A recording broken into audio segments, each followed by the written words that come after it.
आज हम डिस्कस करने वाले हैं क्वांटिटी सर्वेइंग एंड वैल्यूएशन में चैप्टर नंबर 10 डिस्कस कर रहे हैं वैल्यूएशन और लेक्चर नंबर 3 में डिस्कस करेंगे कुछ important definition related to the valuation. ठीक है जी, तो कुछ इंपॉर्टेंट डेफिनेशन के बारे में हम डिस्कस करने वाले हैं। तो कुछ हमारे जो मार्केट वैल्यू क्या है on a fair market value, और हमारे जो जैसे हम साल्वेज वैल्यू क्या होती है, स्क्रैप वैल्यू के बारे में हमने डिस्कस किया लास्ट लेक्चर में। तो देखेंगे आगे बात करते हैं रेटेबल वैल्यू के बारे में। तो रेटेबल वैल्यूज क्या है इसके बारे में देख लेते हैं। रेटेबल वैल्यू, ठीक है जी, तो रेटेबल वैल्यू क्या है इसके बारे में देखेंगे। तो हमारे जो इंपॉर्टेंट डेफिनेशंस हैं जो रिलेटेड करती हैं हमारे वैल्यूएशंस में, जैसे हम परचेज वैल्यू की बात करें, रेटेबल वैल्यू की बात करें, डिप्रिसिएशन की बात करें, सिंकिंग फंड क्या होता है, इसके बारे में भी हम इस लेक्चर में डिस्कस करने वाले हैं। तो देखते हैं रेटेबल वैल्यू।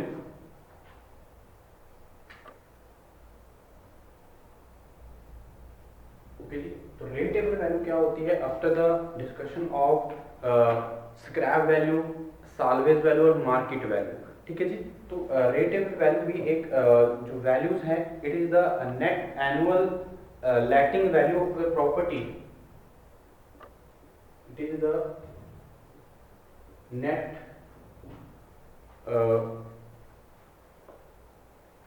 value जो हमारे इट इज द जो अमाउंट है जो हमारे नेट प्रॉपर्टीज वैल्यूज हैं। ठीक है, जैसे रेटेबल क्या रेट है, जो जैसे हम बात करते हैं मार्केट वैल्यू में जो हमारी वैल्यूएशन होती है कि प्रेजेंट वैल्यू क्या होती है किसी प्रॉपर्टी की, वैसे अगर मैं रेटेबल वैल्यू की तो बात करें तो it is the net annual letting value जो रहती है प्रॉपर्टी की, net annual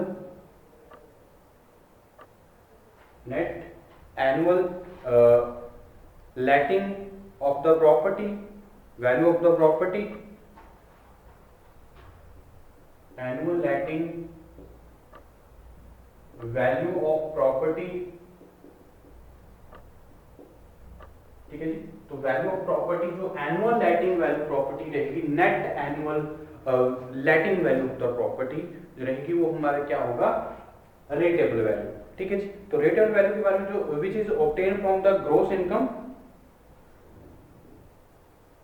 which is obtained from the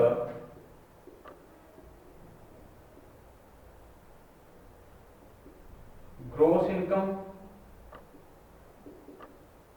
ठीक है जी, तो ग्रोस इनकम से हम क्या करते हैं, इसको ऑब्टेन करते हैं रेटेबल वैल्यूज को, जो डिपेंड्स करती है हमारे अगर मैं बात करूं from the gross after deducting the amount of yearly repairs, after deducting the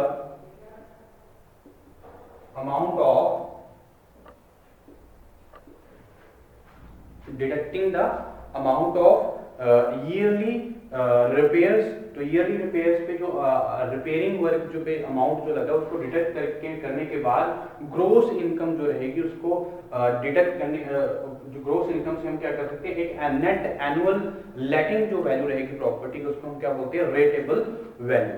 ठीक है जी, तो रेटेबल वैल्यू में क्या रहेगा, yearly repairs net the amount of deducting the amount of yearly repairs. ठीक है जी, तो ये हमारा क्या है। तो अगर मैं बात करता हूँ रेटेबल वैल्यू की, तो municipal and other taxes are changed at a certain percentage, municipal और अदर टैक्सेस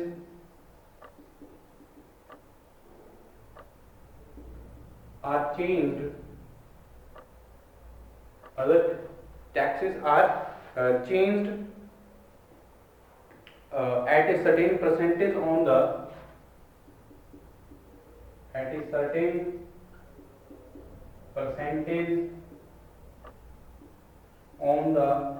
rateable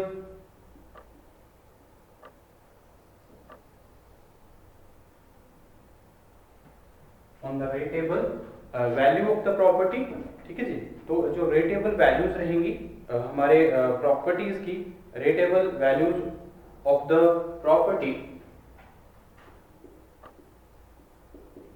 के अकॉर्डिंग जो टैक्सेस हैं वो भी क्या है जो चेंज रहते हैं, एक सर्टेन परसेंटेज जो है वो चेंज रहती है एक रेटेबल प्रॉपर्टीज के हिसाब से। तो रेटेबल प्रॉपर्टीज वो वैल्यूज है जिसमें क्या रहता है हमारी जो प्रॉपर्टी है, मतलब नेट एनुअल लेटिंग वैल्यू जो रहती है, तो नेट एनुअल लेटिंग जो वैल्यू रहेगी किसी प्रॉपर्टी की वो ऑब्टेन की जा सकती है from the gross income of the property. तो ग्रॉस इनकम को हम डिटेक्ट करते हैं, जो एक साल में जो रिपेयरिंग वर्क हुआ उस पर कितना अमाउंट खर्च हुआ है, तो उसको अगर हम माइनस करते हैं, डिडक्ट करते हैं फ्रॉम द ग्रॉस इनकम, तो हम कैलकुलेट कर पाते हैं नेट एनुअल लेटिंग वैल्यूज को। तो इस net annual letting values of the property is known as the rateable value. ठीक है जी, तो ये एक रेटेबल वैल्यूज रहती हैं। उसके बाद अगर मैं बात करूँ जो हमारे इंपॉर्टेंट सिंकिंग फंड, या अगर बात करते हैं हम डिप्रिसिएशंस की क्या रहेंगे, ठीक है, सिंकिंग फंड क्या है या ईयर परचेज वैल्यू क्या रहेगी, इसके बारे में हम जान लेते हैं। तो हमारा इंपॉर्टेंट नेक्स्ट जो टर्म्स रहेंगे रिलेटेड टू द वैल्यूएशन रहेंगे ईयर परचेज। ठीक है जी, तो इंपॉर्टेंट डेफिनेशन हम डिस्कस कर रहे हैं, जैसे स्क्रैप वैल्यू क्या होता है, market value on year market value, fair market value. ठीक है, तो ये इंपॉर्टेंट रहेंगे। उसके बाद मैं बात करता हूँ ईयर परचेज की। तो ईयर परचेज क्या है,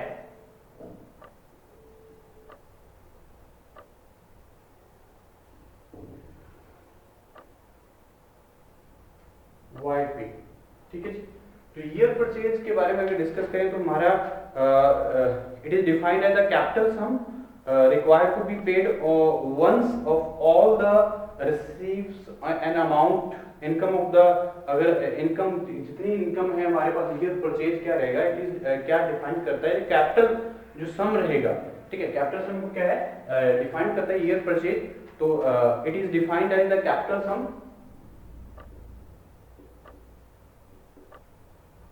it is defined as the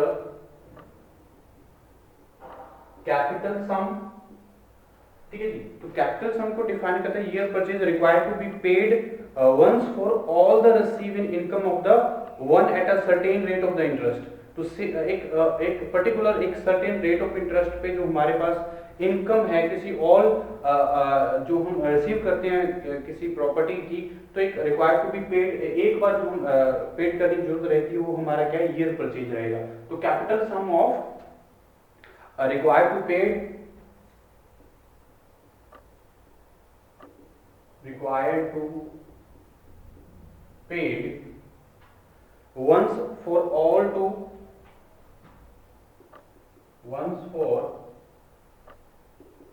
receive an income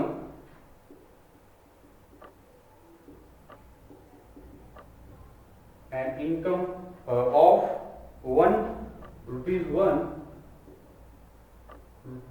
1 at a certain rate of interest,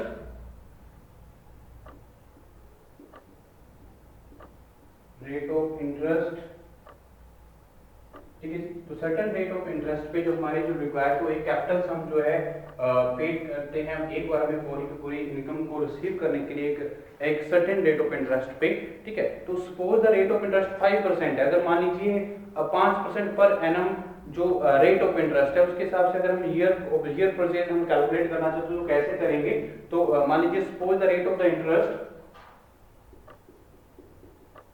suppose the rate of interest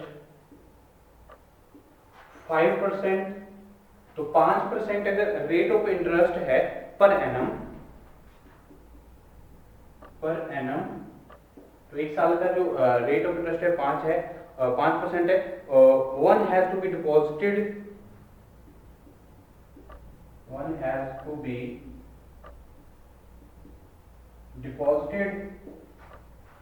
अगर हमने क्या किया डिपॉजिट किया है ₹100 किए हैं टू गेट 5% पर एनम। ठीक है, तो 5% पर एनम पे हमने जो डिपॉजिट किए हुए रुपीज है वो ₹100 है मान लीजिए। ठीक है, deposit ₹100 eight 5% per annum rate of interest, get 5% per annum, get rupees 5% per annum।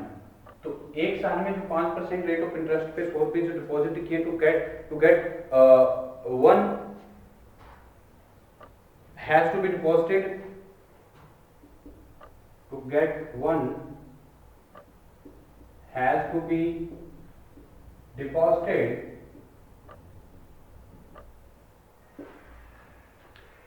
deposited 1/5 of the 100 1/5 of 100 यानी कि जो हमारा that is 100 by that is 100 by 5 यानी कि यहाँ से हमारा क्या है 20 रुपीज पर एनम आए, ठीक है। रुपीज कितने आएंगे यहाँ से रुपीज 20 पर एनम, ठीक है जी। तो ईयर परचेज अगर हम देखो तो दिस ईयर परचेज क्या रहेगा, तो ईयर परचेज इक्वल टू क्या है, अगर हमने कैलकुलेट तो ईयर परचेज क्या आएगा हमारे पास 100 by rate of interest, 100 by rate of interest. तो रेट ऑफ इंटरेस्ट पे हम क्या करेंगे, अगर 100 क्या करेंगे यहां से डिवाइड करेंगे रेट ऑफ इंटरेस्ट को 100, तो इसको हम आयोटा से rate of interest in a decimal, तो डेसिमल में अगर मैं इसको कन्वर्ट करता हूं तो 100 को मैं क्या लिख सकता हूं 1 बाय आयोटा लिखता हूं, 1 बाय आयोटा। तो यहां से इसको हम कहते हैं रेट ऑफ इंटरेस्ट, आयोटा क्या कहता है rate of interest in decimal. तो डेसिमल में ये शो कर रहा हूं मैं, अगर तो इसको हम आयोटा से क्या करेंगे डिनोट करेंगे। तो अगर मैं 4% इंटरेस्ट जो है ईयर परचेज पे करता हूं तो हमारे पास कितना होगा, यहां से कितना आ जाएगा 4%। अगर 5% इंटरेस्ट हम यूज कर रहे हैं, सॉरी 4% इंटरेस्ट यूज कर रहे हैं, 4% इंटरेस्ट है ऑन ईयर परचेज, तो ईयर परचेज इक्वल टू क्या रहेगा, तो हम क्या करते हैं 100 बाय रेट ऑफ इंटरेस्ट। तो रेट ऑफ इंटरेस्ट हमारे पास क्या है 4%, तो बाय कर देंगे 4, तो हमारे पास कितने रुपीस आएंगे 25, ठीक है। तो इस तरह से हम क्या कर सकते हैं ईयर परचेज कैलकुलेट कर सकते हैं। और फॉर 6% इंटरेस्ट पे अगर मैं कैलकुलेट करता हूं, फॉर 6% इंटरेस्ट, अगर 6% इंटरेस्ट है तो ईयर परचेज क्या हुआ, तो ईयर परचेज अगर हम कैलकुलेट करेंगे तो 100/6 करेंगे, यहाँ पे 100/6, तो कितना आ गया हमारे पास 16.67। तो 100 जितने परसेंट होंगे इस तरह से हम कैलकुलेट कर सकते हैं ईयर परचेज को, ठीक है। जितने भी अगर टर्म्स अगर 7% पे निकालना चाहते हैं, 8% पे, 10% पे, 12, जितने भी परसेंटेज हम निकालना चाहते हैं इस तरह से हम क्या कर सकते हैं कैलकुलेट कर सकते हैं। तो in case of the life of property is limited to the number of year, तो it is required to set aside a certain amount of the sinking fund, otherwise the owner of the property will lose both capital and income at the end of the utility period, ठीक है। तो हमारी जो life of property है जो वो बिल्कुल ही अगर जो लिमिटेड नंबर ऑफ ईयर्स के लिए ही जो उसका जो यूटिलिटी है वो रह गई है, तो क्या है हमें ये रिक्वायरमेंट रहती है कि जो हमारी एक साइड्स जो सर्टेन अमाउंट रहती हैं, जैसे सिंकिंग फंड है, तो सिंकिंग फंड की रिक्वायरमेंट रहेगी जब क्या है जो हमारे नंबर ऑफ ईयर्स, एक लिमिटेड नंबर ऑफ ईयर्स जो टाइम पीरियड जो लाइफ ऑफ प्रॉपर्टी है वो बची है। तो otherwise owner the property will, अगर नहीं सिंकिंग फंड को अमाउंट जो सर्टेन अमाउंट जो सिंकिंग फंड का रहेगा वो नहीं अगर डिजायरेबल रिक्वायर्ड करते हैं, तो जो ओनर की प्रॉपर्टी है वो क्या है दोनों में बहुत जो कैपिटल और जो इनकम है, जो हमारे प्रॉपर्टी की जो लॉस होगा वो जो ग्रोस में भी होगा, जो कैपिटल में भी होगा लॉसेस, और इनकम पे भी क्या होगा जो प्रॉपर्टी से इनकम आ रही है एंड ऑफ यूटिलिटी पीरियड पे हो सकता है। तो hence the account for the accumulation of sinking fund and interest on the sum of the property to replace capital the year's purchase will be suitable reduced in the such year purchase। तो एक rate of interest के हिसाब से, decimals के हिसाब से हम क्या करते हैं ईयर परचेज एक इम्पॉर्टेंट मेथड रहता है, एक इम्पॉर्टेंट टर्म रहती है जिसके जरिए हम क्या कर सकते हैं कि एंड ऑफ यूटिलिटी पीरियड के पीरियड पे जब कोई हमारी प्रॉपर्टी है तो तब हम सिंकिंग फंड्स की रिक्वायरमेंट जो है रहती है। तो ईयर परचेज को कैलकुलेट करने के लिए रूल्स अगर मैं देखूं तो क्या रहेगा, ईयर परचेज इक्वल टू क्या रहेगा, ये रूल आपने ध्यान रखना है। ईयर परचेज को कैलकुलेट करने के लिए 1 बाय आयोटा प्लस YC, तो ये इंपॉर्टेंट रहेगा। तो यहाँ पे जो टर्म्स हैं, आई या क्या है, rate of the interest in decimal, iota को हम डिनोट कर रहे हैं rate of interest in decimal, और YC यहाँ पे क्या है, coefficient of sinking fund instalment. ठीक है जी, कोएफिशिएंट ऑफ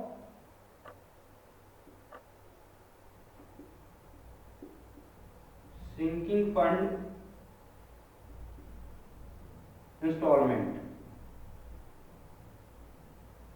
ठीक है जी, तो सिंकिंग फंड इंस्टॉलमेंट की जो कोएफिशिएंट है ये हमारा YC से नोट कर, तो इस तरह से हम क्या कर सकते हैं, परचेज को कैलकुलेट कर सकते हैं।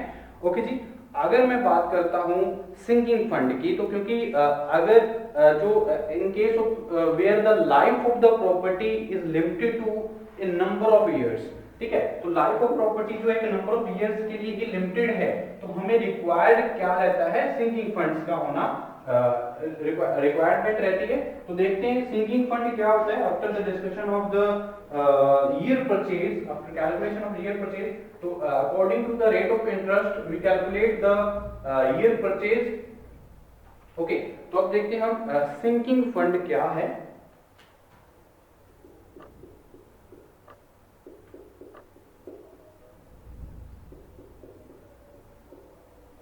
ठीक है, सिंकिंग fund.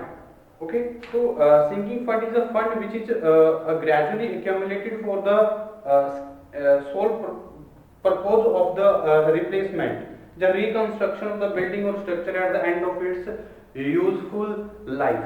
ठीक है, तो हमारे जो सिंकिंग फंड रहते हैं, जैसे कोई प्रॉपर्टी है, तो प्रॉपर्टी की जो लाइफ स्पैन है, जब हम बात करें लाइफ ऑफ द प्रॉपर्टी है, वो बिल्कुल ही एंड ऑफ द ईयर्स रही है। ठीक है, तो इसका मतलब नंबर ऑफ ईयर्स जो है, एक यूटिलिटी की, किसी पीरियड की यूटिलिटी, हमारी जो प्रॉपर्टी की यूटिलिटी है वो बिल्कुल ही लिमिटेड नंबर ऑफ ईयर्स की रह चुकी है, तब हमें रिक्वायरमेंट रहती है कुछ सर्टेन अमाउंट की सिंकिंग, जिसको हम बोलते हैं सिंकिंग फंड। सिंकिंग फंड से होता क्या है, जो रिकंस्ट्रक्शन की जाती है, जब हमारी जो रिप्लेसमेंट की जाती है, जो कुछ reconstruction of the building, the structure को end of the useful life की को इम्प्रूवमेंट करने के लिए हम क्या करते हैं, सिंकिंग फंड का यूज करते हैं। ठीक है, तो sinking fund is a fund which is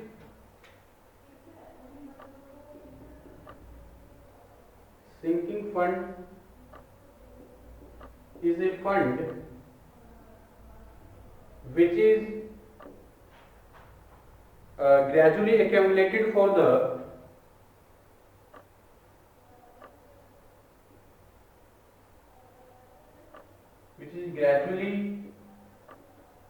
accumulated for the sole purpose of the replacement, sole purpose of the replacement and reconstruction of the building,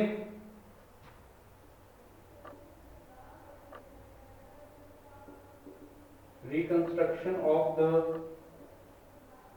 building, ठीक है जी, और structure at the end of its, और structure of its end of its useful life, structure at the end of its useful life. ठीक है जी, तो एक जो रिकंस्ट्रक्शन है बिल्डिंग्स की, जब हम बात करें सोल रिप्लेसमेंट की, sole purpose of the replacement, reconstruction of the building at the end of the property life, ठीक है, उस फंड को हम ग्रेजुअली जो एक्यूमुलेट किया जाता है, फिर यूज किया जाता है, उसको हम क्या बोलते हैं, उस फंड को हम क्या बोलते हैं, सिंकिंग फंड। जब जो लॉसेस हो चुके हैं हमारे, जो एक लाइफ ऑफ प्रॉपर्टी के लिमिटेड नंबर ऑफ ईयर्स जो हैं, जो रह चुके हैं, यानी कि अगर मैं बात करूं एक सर्टेन जो पीरियड है हमारे जो लाइफ है यूटिलिटी की प्रॉपर्टी की यूटिलिटी लाइफ है वो बिल्कुल कम रह चुकी है, तब एक फंड की जरूरत होती है, एक सर्टेन अमाउंट की जरूरत होती है ताकि उसको रिप्लेसमेंट किया जा सके, solve of the purpose of the replacement, reconstruction of the building जो any other structure at the end of the utility life of the property. तो इस फंड को जो हम एक सर्टेन अमाउंट यूज करते हैं, जो एक सर्टेन फंड यूज करते हैं, इस फंड को हम क्या नाम देते हैं, सिंकिंग फंड। ठीक है, तो the sinking fund is regularly deposited in a bank. The sinking fund is regularly deposited in a bank. ठीक है, तो बैंक में रेगुलरली ये क्या किया जाता है, डिपॉजिट किया जाता है जो सिंकिंग फंड रहेंगे, और with some assurance agency or with some assurance agency, कुछ assurance agency के अकॉर्डिंग भी क्या करते हैं, इसको रेगुलरली डिपॉजिट किया जाता है। ठीक है, तो अगर मैं बात करूं so that at the end of the utility period, so that at the end of utility periods of the building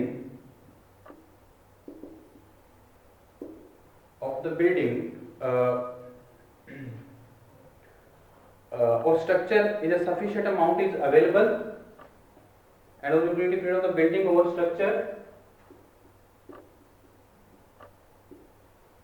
a sufficient amount is available for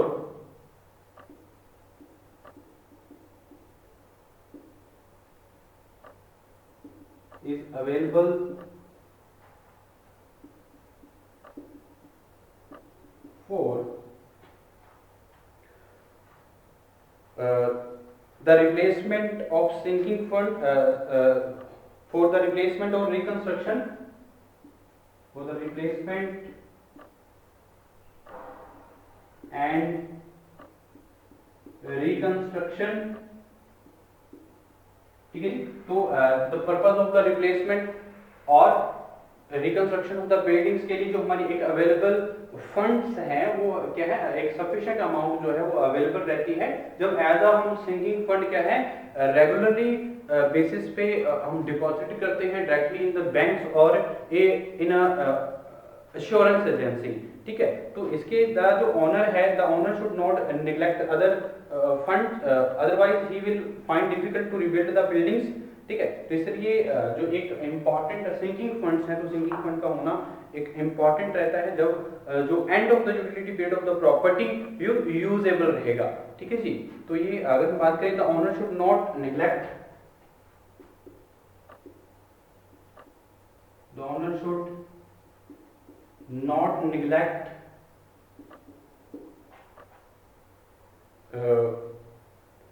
this, otherwise he will find neglect this, otherwise he will find difficulty to rebuild the building,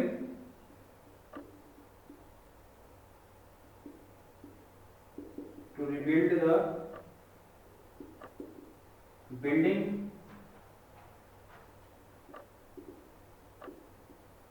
ठीक है जी, तो ये important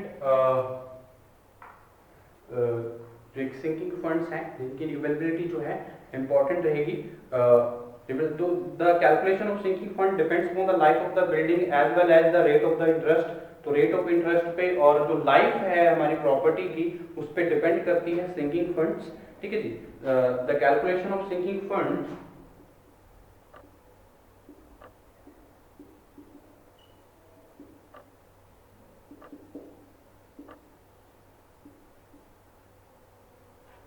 the calculation of sinking funds depends upon the life of a building,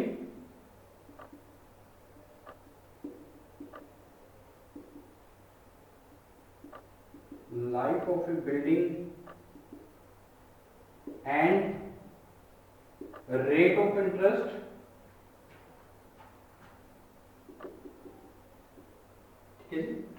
interest पे depend करती है और life of building पे depend करती है सिंकिंग फंड्स की जो अमाउंट है वो कितनी होनी चाहिए। जो कैलकुलेशन है सिंकिंग फंड की वो मेनली डिपेंड करती है रेट ऑफ इंटरेस्ट पे और लाइफ ऑफ प्रॉपर्टी पे, ठीक है जी। और it is generally calculated on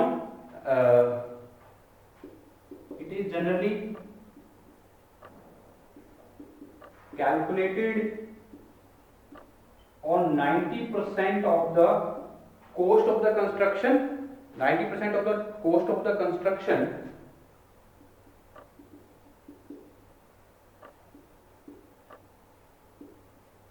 and 10% as a scrap value of the building, as the owner will get, as the owner will get 10% as a scrap value of the building, as scrap value of buildings। तो scrap value का मतलब क्या है, हम already हम discuss कर चुके हैं। जो ओल्ड मटेरियल रहेगा तो जो डिमोलिशंस या जब हम रिकंस्ट्रक्शन करते हैं तो जो हमारा स्क्रैप मटेरियल रहता है, जैसे स्टील की बात करें, ब्रिक्स की बात करें, जब हम टिम्बर्स की बात करें, तो ये वैल्यू जो है टोटल कॉस्ट ऑफ कंस्ट्रक्शन की जो 10% वैल्यू है वो ओनर को दी जाती है। तो 90% जो कॉस्ट ऑफ द बिल्डिंग है, ठीक है, तो ये हमारे 90% ऑफ कॉस्ट ऑफ बिल्डिंग हम कंसिडर करते हैं सिंकिंग फंड्स में, ठीक है। तो ये इंपॉर्टेंट रहेगा। तो cost of material when the life of the building is over, the cost of land is not considered into the account while calculating the sinking fund as the land remains intact. क्योंकि जो total cost of the land है वो हम consider नहीं करते हैं जब हम सिंकिंग फंड्स को कैलकुलेट कर रहे हैं, ठीक है। क्योंकि जो लैंड है वो तो एक ओनर की रहेगी। तो उसके बाद if the property of the building is owned and constructed by taking loans और a sinking fund must be created और repay the debit at the end of the terms of loan. तो जब loans के according जाते हैं तो end of the terms of loan के according हमारी जो पे हम पेड करनी होती हैं, जो वैल्यूज रहती हैं, जो हमारा अमाउंट रहता है, जब एज अ हम लोन जब परचेज करते हैं तो amount which will be set aside will be paid to be lender directly on the or in installments।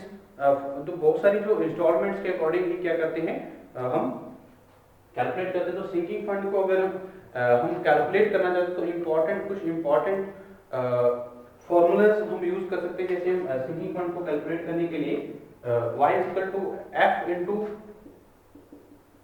I बटा इंटरेस्ट, रेट ऑफ इंटरेस्ट हम डिनोट करते हैं by 1 plus I raise to power n plus minus 1। तो ये relation जो है, इस relation के अकॉर्डिंग हम सिंकिंग फंड्स जो है वो हम कैलकुलेट कर सकते हैं। यानी कि यहाँ पे y के yearly instalment of sinking fund की ईयरली इंस्टॉलमेंट क्या होनी चाहिए, इस तरह से कैलकुलेट करेंगे। तो f क्या है यहाँ पे सम ऑफ द सिंकिंग फंड है और i क्या रेट ऑफ इंटरेस्ट है और n का यूटिलिटी पीरियड इन इयर्स, ठीक है। तो इस तरह से हम क्या कर सकते हैं, सिंकिंग फंड को कैलकुलेट कर सकते हैं। तो ये होता है सिंकिंग फंड। नेक्स्ट लेक्चर में हम डिस्कस करेंगे डिप्रिसिएशंस क्या होती है और मेथड्स ऑफ द वैल्यूएशन क्या है।